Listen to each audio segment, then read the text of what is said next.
Hi everybody, this is Dale Sorgen, one of your candidates for the office of Governor of the great state of Washington, and this is a moment to imagine liberty.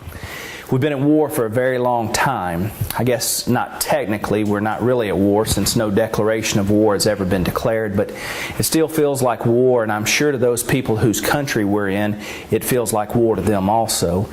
I know that to my friends who have loved ones in the military, it definitely feels like war to them.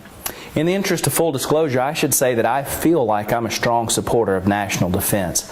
I believe in the idea that there can be peace through strength, as best I can understand the complexity of that issue. But I'm struggling now to see the justification for the endless battles that we're in. I'm struggling mostly because I fear for the way that our troops are constantly sent into battle. I fear because one person, our president, has the absolute and apparently unquestionable power to commit our troops to battle. Article 1 in Section 8 of the Constitution says that Congress shall have the power to declare war. But our Congress, our elected representatives, haven't declared war since 1941.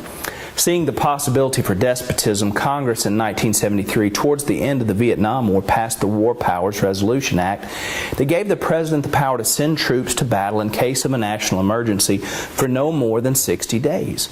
Unfortunately, I think we can see how that has turned out and who truly now holds the absolute power. I'm fearful because it's difficult for me to see that our strong national defense has not turned into an evasive, oppressive national offense.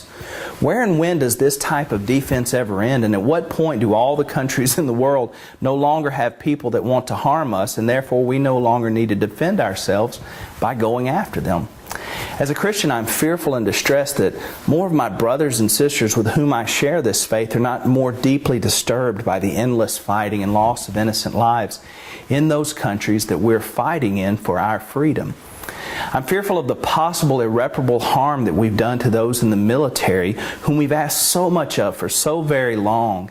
And I'm fearful of the irreparable harm that we may have done to their families and to their children. And finally, I'm fearful that we are not more afraid that power tends to corrupt and absolute power corrupts absolutely. I invite you to check out our website at www.imagineliberty.us to find out more about our Imagine Liberty campaign. If you've already decided that continual undeclared wars are not that bad and they keep us safe, and the president, whichever side he's from, needs to have that kind of power to go to war, even without our elected representatives voting to declare the war, then you're in luck again this year, because one of the political sides will probably have a candidate that's just right for you.